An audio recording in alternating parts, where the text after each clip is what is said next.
So I finally have Apple CarPlay. With the new Carpuride 901, you can add wireless Apple CarPlay or Android Auto to any car. You can mount this screen on the dash, in the CD player. I've had it for a couple weeks now, so let's review it and let's talk about CarPlay. Now, Carpuride is not sponsoring this video, but they did send me this screen to try.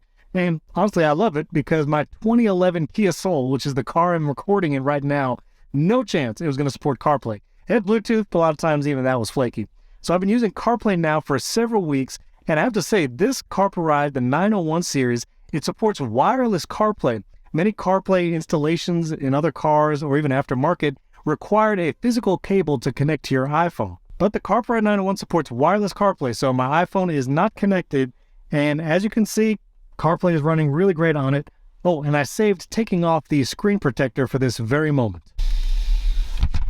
Now, Carpuride actually gives you several ways to mount this in your car. They have some dash suction cups with that little plate to make sure it's secure, but they also included this, which is a CD player adapter, and then it actually has a ball joint so you can rotate this any direction you'd like, and this just slots directly into the CD player. Now, I've been driving around with this thing, and again, my 2011 Kia Soul is not a smooth ride, but it's been staying pretty sturdy. It'll bounce around, because it's kind of hanging out of that CD player, but you can also suction cup it to the dashboard if you're more comfortable with that. Now, setting it up is super easy. Carpuride puts off a Wi-Fi network. You connect to it to your phone once, and then it automatically connects every time you turn on the car. It really just takes a few seconds. I'll show you what that looks like now. So here's the car totally off.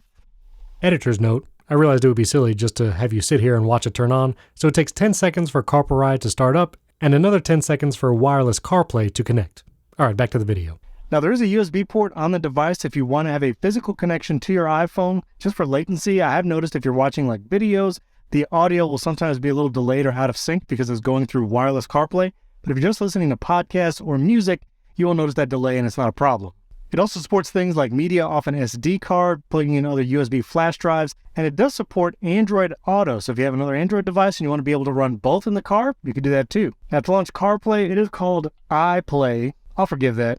And now here we are in the CarPlay interface. Now there's a couple different ways you can connect it to the car's sound system. It actually has a built-in FM transmitter. So if you want to be able to just transmit to the radio in the car, you could do that.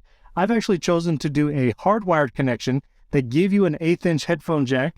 And I'm going out of the Carpuride headphone jack into an aux jack here in the car, and the audio is direct that way. Sounds really good, and it takes one less wireless connection out of the chain from the phone to the car.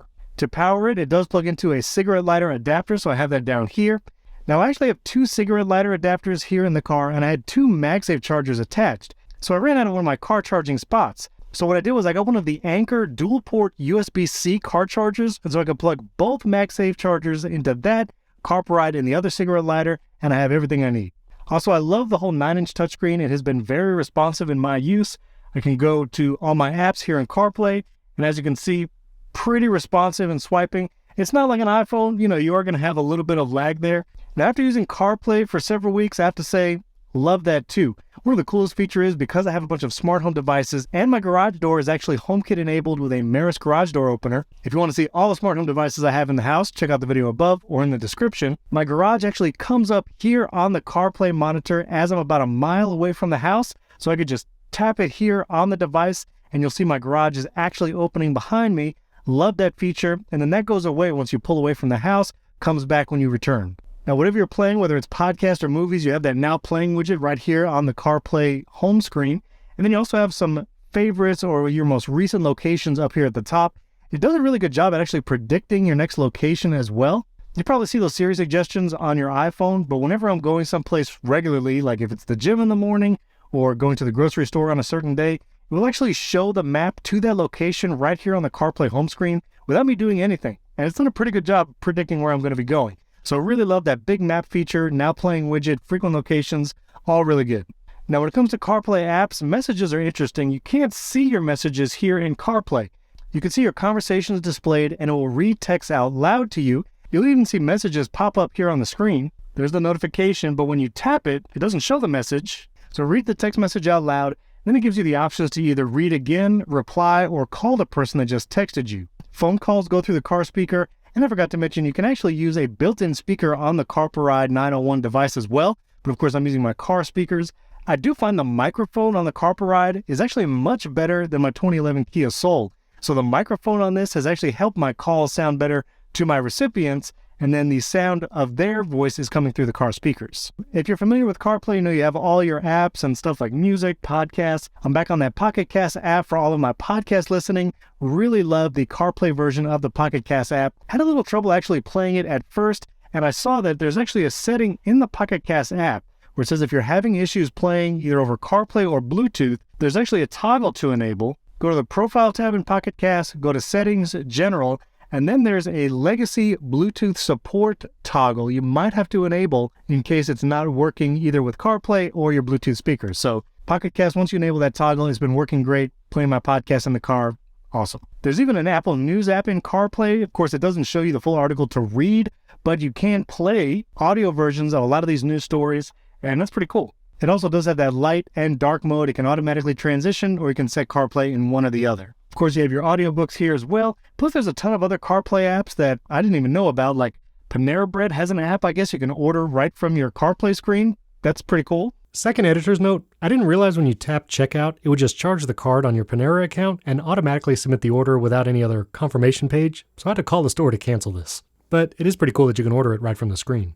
And another thing I had to learn with CarPlay is that this app library here on the CarPlay screen, you actually manage it from your phone. So if you want to rearrange how the icons are displayed or in what order on your CarPlay device, including this Carpuride, you actually do it in the Settings app on your iPhone. You actually go to Settings on your iPhone, General, and then CarPlay.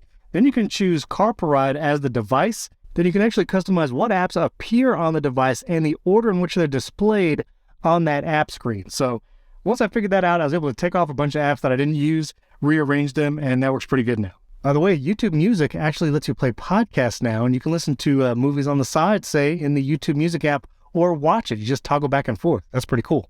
Well, it's getting dark, so I guess it's time to go, but I highly recommend the Carpuride touchscreen CarPlay device, especially for older cars like mine where there was no chance of getting CarPlay in here, didn't want to do an aftermarket installation. Just having the screen mounted in the CD player, it's been really solid for me, responsive on the touchscreen. The wireless CarPlay is super nice. This way I can just put my iPhone on the MagSafe charger that I already had, don't have to plug it in, no wires needed, and I still get all the cool CarPlay features. I'll put a link in the description if you want to pick up the Carpuride 901. They also have a bunch of other models to choose from. Hit that like button and drop a comment below. If you have a favorite CarPlay app, because I'm now new to this world, I would love to hear if there's any innovative or cool apps specifically for CarPlay or have some cool features there. So drop them in the comments. Thanks for tuning in, and don't forget to check out one of these videos coming up right now.